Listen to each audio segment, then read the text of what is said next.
Kita baru selesai olahraga, udah makan soto. Ini ada sisa airnya. Nah, sisa airnya dikolamin, nanti dimakan sama ikan. Jadi nggak boleh ada sesuatu yang tersisa. Hidup ini ada siklusnya, dia berputar satu sama lain. Orang itu ada kalanya di atas, ada kalanya di bawah. Ada kalanya senang, ada kalanya susah, ada kalanya menangis, ada kalanya tertawa. Tapi orang yang menangis dan tertawa itu sama, ujungnya adalah jatuhnya air mata.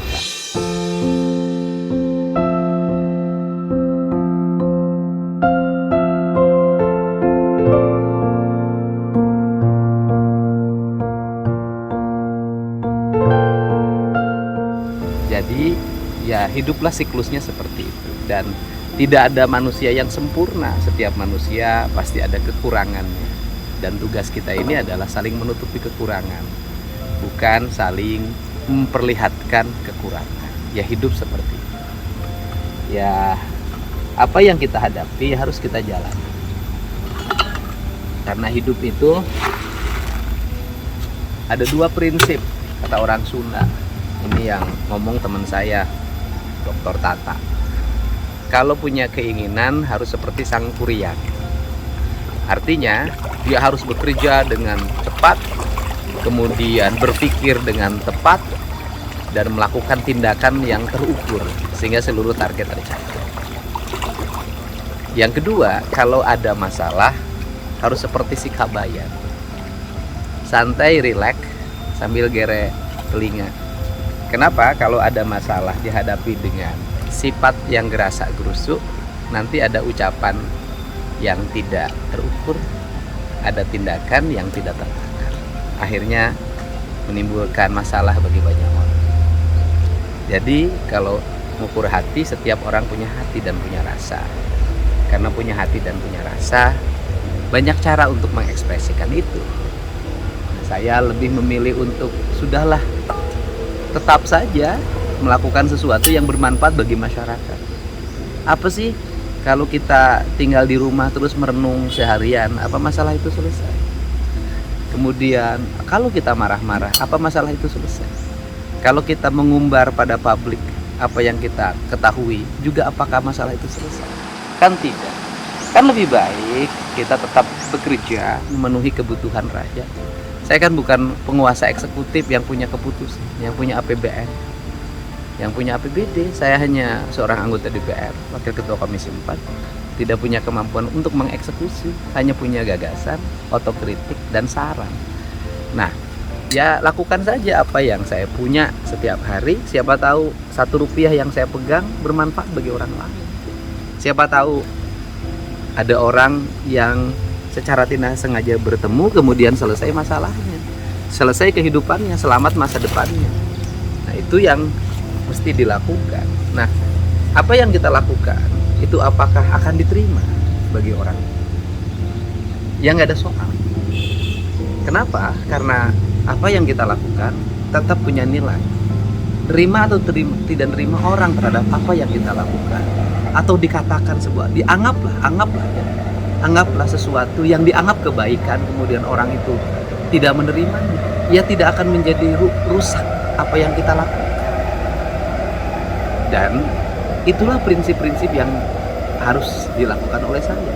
Tetapi kalau kemudian juga saya menasehati orang, kemudian mengarahkan, tujuannya bukan untuk saya, untuk dia, agar kehidupannya berubah, agar kehidupannya lebih baik. Sehingga sering kadang emosi karena saking ingin membenahi. Nah kalau setelah kita lakukan apapun, sekuat apapun, ternyata orang itu tidak berubah, ya tidak apa-apa juga. Karena apa? Karena berubah atau tidaknya nasib orang tergantung orang itu sendiri. Nah ini yang dilakukan. Dan saya biasa berolahraga itu menurunkan berbagai pikiran-pikiran yang negatif, dirubah menjadi pikiran yang positif, keringatnya keluar. Kemudian saya masih kuat push up 25 kali sampai 30. Itu kemudian saya biasa sarapan soto. Ya sotonya harganya 15.000. Jadi berapa sih biaya hidup saya makan setiap hari? Ya tidak kurang dari angka 20 sampai 30 ribu, karena saya makannya kan hanya sehari, seminggu 5 kali. Nah ini makanan-makanan yang biasa saya konsumsi. Nah, ini sotonya tuh, ini luar biasa, ini yang saya makan. Kemudian ini kerupuk yang langganan saya tiap hari ada. Nah ini mie putih yang saya konsumsi, ini dikirim oleh Pak Iskandar dari Jogja, dari rumah makan Bumi Langit, restoran Bumi Langit, dikirim. Ini di sini dibagi dua misalnya, karena saya makannya sedikit. Dan ini lepet lontong. Berapa yang saya konsumsi? 3 biji, sehingga saya jarang ngantuk. Hanya 3 biji ini aja. Ini dibagi dua. Ini nanti buat orang lain aja. Ini barang-barang saya senang. Ini barang-barang yang antik seperti ini. Karena saya orang tradisi, orang desa, mencintai kebudayaan bangsa kita. Ini rantangnya keren kan? Jadi saya ini kadang kayak perempuan. Dan saya selalu menjaga kebersihan di lingkungan dapur saya. Ini gelas tempat minum saya.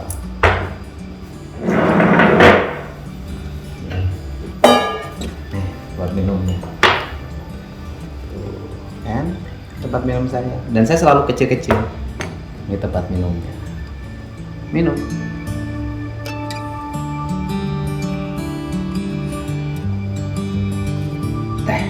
Enak. Nih tempat sambal, tempat sambal dan garam saya garam khusus, dikirimnya dari rumah sakit holistik. Ini sambalnya. Ini dan ini semua jujur ya, saya yang nyiapin, saya yang beli ke tokonya. Yang kayak gini saya yang beli. Ini kayak gini saya beli. Jadi saya seneng sesuatu yang tertata. Pagi-pagi masih berantakan, sebelum ada nyiapin. Ini kalau ada tamu,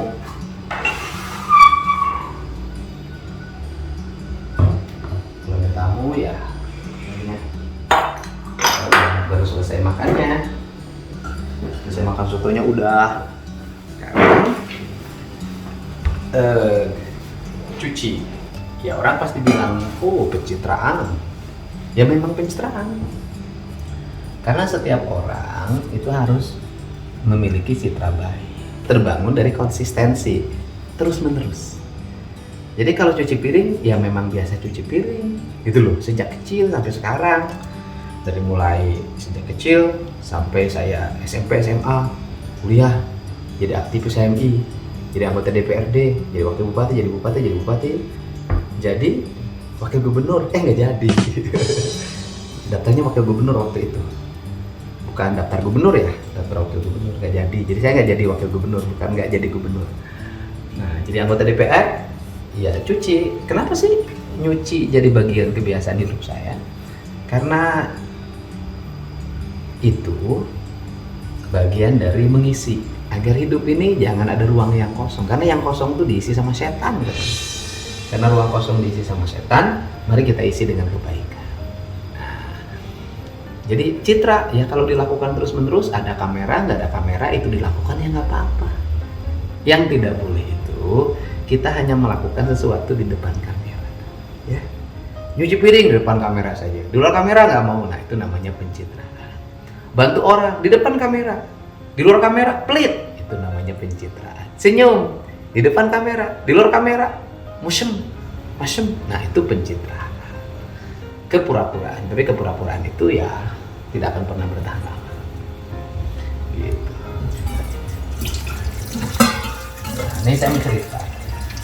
Ini saya beli sendiri kok. Waktu itu bareng Niang. Jadi kalau saya ketemu Niang kan pasti belanja.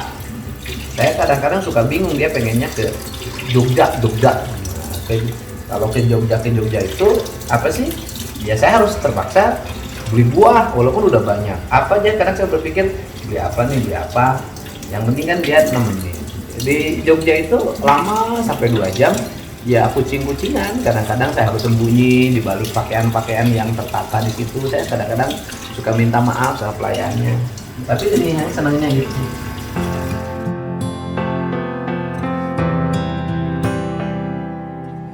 Ya nyucinya ditunda dulu karena sabunnya ternyata tidak ada di situ, harus diambil dulu. Jadi kita ini dulu deh, masang-masang ini pewangi,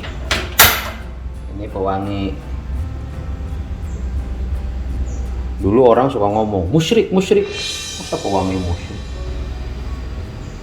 Pewangi agar ruangan kita senantiasa harum, dan saya selalu membakarnya agar ruangannya harum. Kalau yang harum kan yang datang adalah virus-virus kebaikan. Kalau yang bau, yang datang virus-virus keburukan. Gitu. Agar hidup ini menjadi sehat.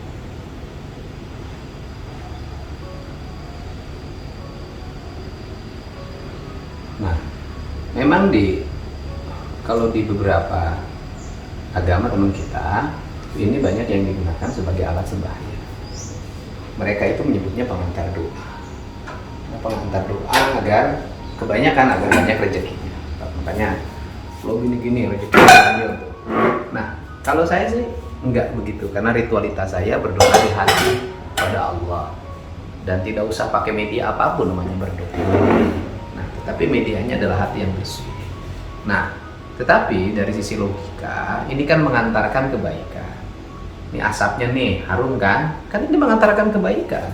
Nah, kemudian asapnya harum ini mengantarkan kebaikan, mendatangkan misalnya virus-virus kebaikan yang bermanfaat bagi tubuh manusia, bagi siklus alam.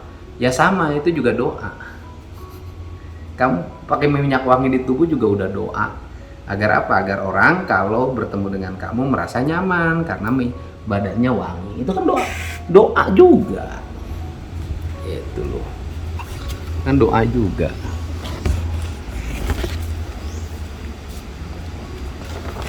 Nah, yang kayak gini nih saya tidak menyukai. Nah, ini kan kayak gini.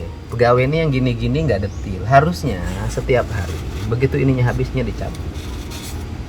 Kemudian setelah ininya dicabut, kemudian dibersihkan seharusnya. Harusnya dibersihkan. Karena jangan, kata saya bilang, kalau punya keinginan harus seperti sang kuryang. Jangan suka menunda pekerjaan. Ini loh. Ini kan kebiasaan ya. Bisa menunda pekerjaan, akibatnya kotor debunya bergeser. Kalau debunya bergeser nempel. Kalau nempel itu namanya doa keburukan.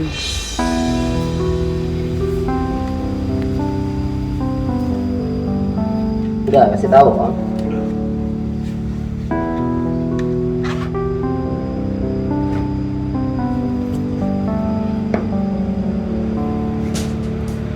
Ya kita nunggu itu ya. Sabun cuci piringnya. Bentar dulu. Di dapur saya ini kalau dibuka dapurnya langsung ke sawah.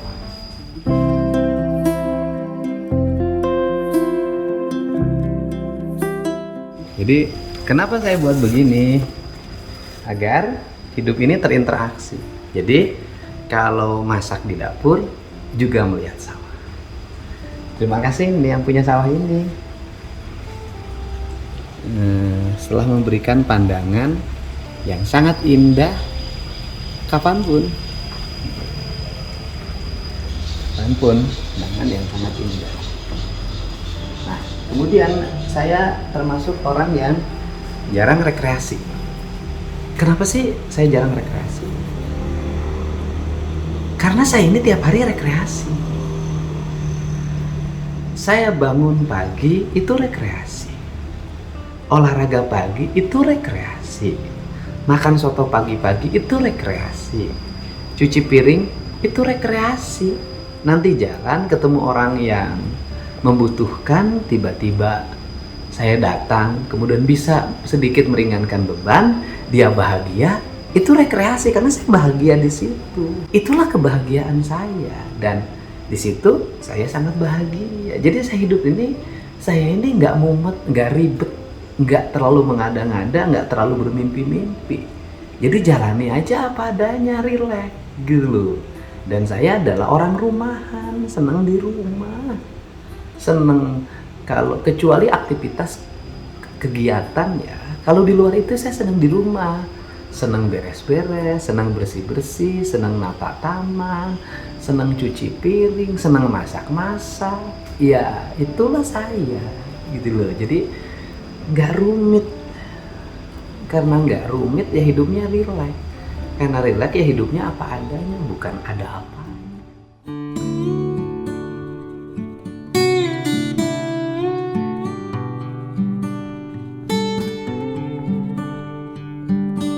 Coba lihat hamparan ini semua. Kita kalau pergi harus kemana?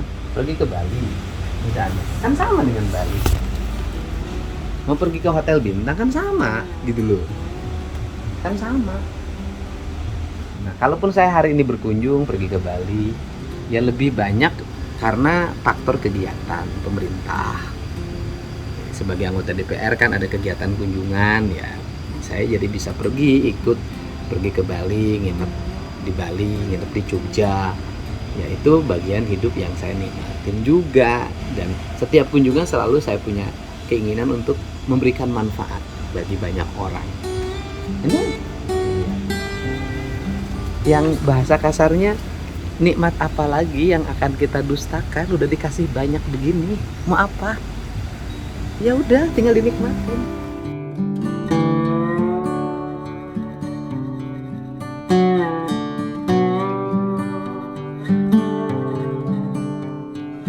Saya bangun kesehatan misalnya.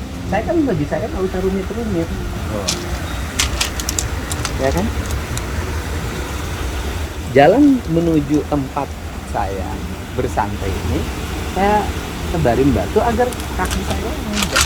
Nah, karena agar kaki saya sehat dan kemudian tidak boleh bawa penyakit ke sini. Ini sudah daerah yang bersih.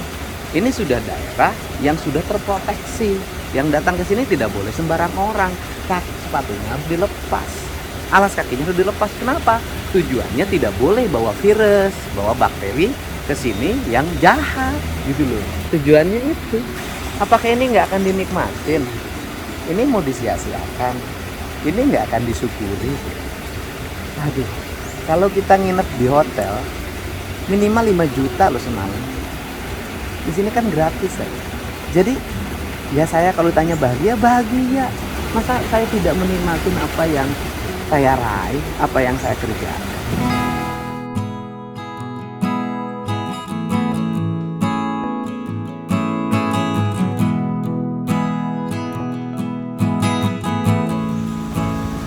Nah, ini ayunan, kan? Ayunan ini peruntukannya untuk Nihiang, kan? Nihiang bisa santai di sini, bisa menikmati bermain di sini dengan temennya, ya. Nah, nanti mungkin kita beberapa waktu yang lagi akan datang Nihiang bisa agak lama di sini, main di sini. Kalau cerita Nihiang sudah sedih, rileks apa lagi? Nah, rileks apa nih? Coba. Ini jangan diganggu ya. Kalau ini pohonnya kamu lewat ke sini, ininya goyang, ininya nggak tumbuh. Ya, lewat ke sini. Kenapa saya ruang-ruang tempat saya duduk, tetap saya santai, selalu saya bikin sempit agar kita berhati-hati, karena di tempat sempit itu orang cenderung hati-hati. Di tempat lebar orang tidak cenderung hati-hati, sehingga kecelakaan banyak di mana sih? Di jalan lebar, bukan di jalan sempit.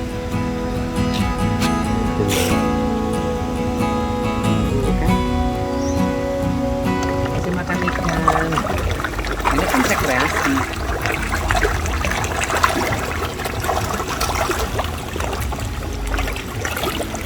Ini kan rekreasi. Nah, ikannya sih tuh, lihat tuh. kan? Kan hobinya terlaksanakan, uang yang dikeluarkan bermanfaat, ikannya tumbuh besar, nanti bisa dimakan oleh banyak orang. Karena hidup itu bukan hanya buat diri sendiri dan keluarga. Kalau buat diri sendiri dan keluarga kan udah cukup, udah lebih. Nah, berarti harus buat siapa? Buat yang kurang.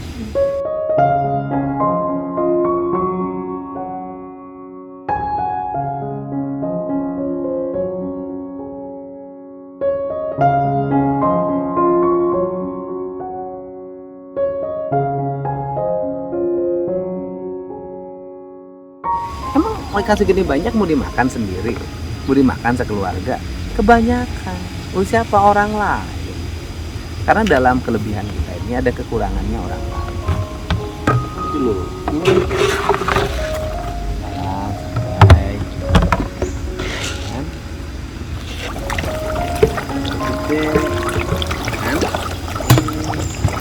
Gede tuh. Gede-gede. Sehat-sehat.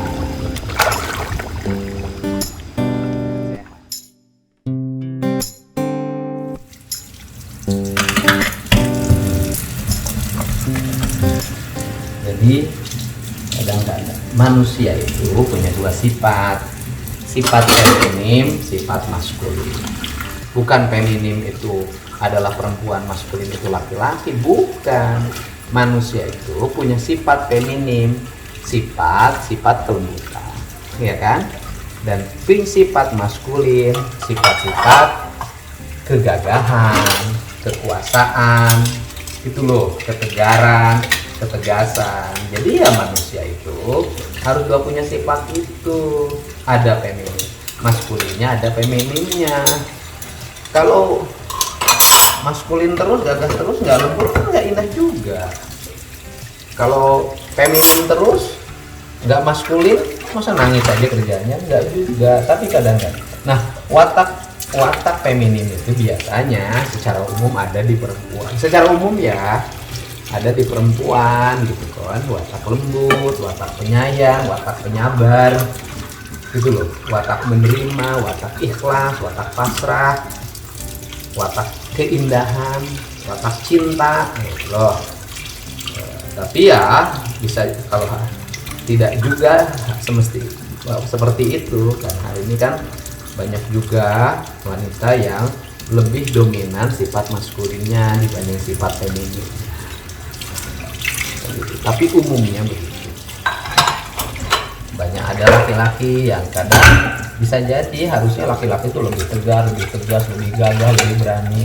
Tapi kadang ada laki-laki juga yang lebih lemah, lebih perasa, lebih lembut. Ada juga, ya semuanya tergantung pada orang. Ya.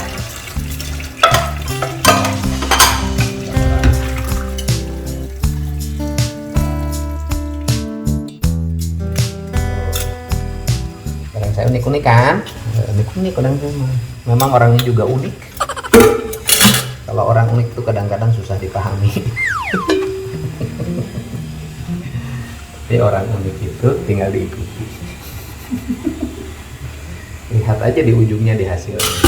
Kadang-kadang kalau kita lihat pelukis, kadang-kadang suka bingung mau lukis apa ini, bikin gini. Tapi di ujungnya ternyata harganya miliaran.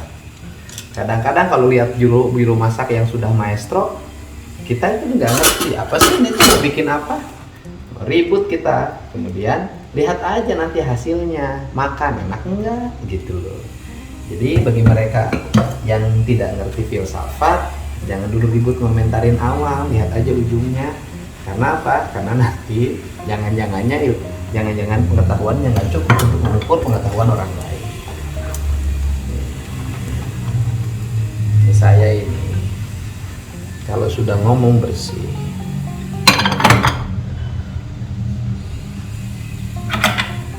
yang gini aja saya tuh bersihin tuh. Ini harus dibuang, jangan ambil sini.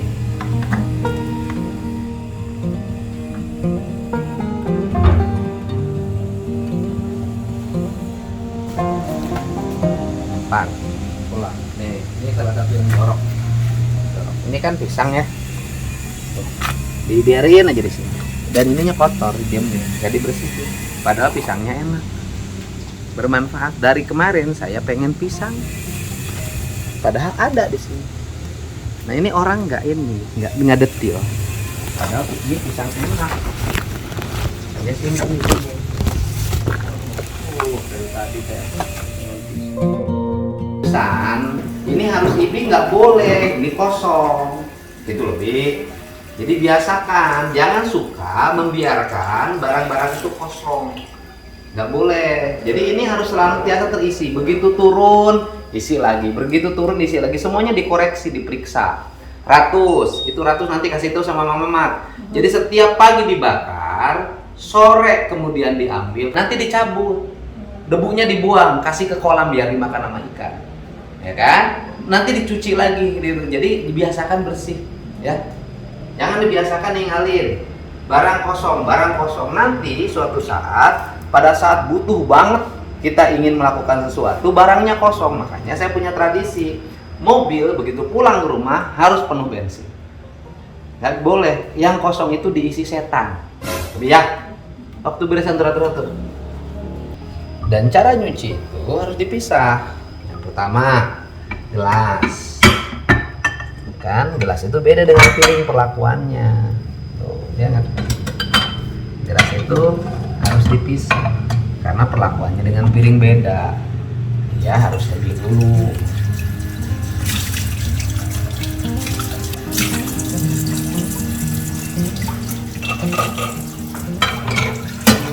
Sekarang baru tutup dulu.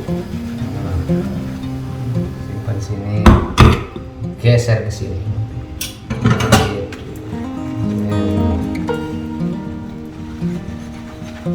Kan asik kan? Ini rekreasi. Oh, ini teh rekreasi, piknik ini teh. Piknik bagi siapa? Bagi mereka yang banyak waktu di luar, kan? Jarang melakukan itu. Tapi bisa jadi kalau bagi si Ibi, nyuci piring sudah bukan lagi piknik karena tiap hari.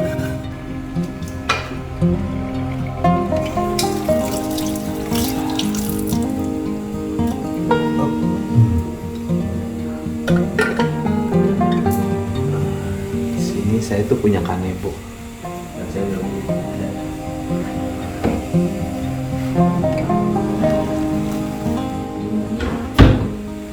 Pakai tisu itu salah karena pakai tisu itu menggunakan bahan bakunya bambu, dan kemudian juga tingkat pencemaran lingkungannya agak lumayan dari industri itu. Makanya orang Jepang itu bukan menggunakan tisu. Orang Jepang itu menggunakan kain yang dikasih air panas. Ini harus selalu dibuka lipat. Selesai nyuci ini angkat agar tidak ada sampah yang bertumpuk. Jangan biarkan sampah bertumpuk setiap hari pada satu titik karena nanti akan menyumbat. Udah deh, ya. Kegiatan pagi ini udah selesai. Saya menemuin ke rumah yang di sana karena ada Kay dan bapaknya. Ya, semoga hari libur ini hari yang bahagia walaupun kita tetap di rumah.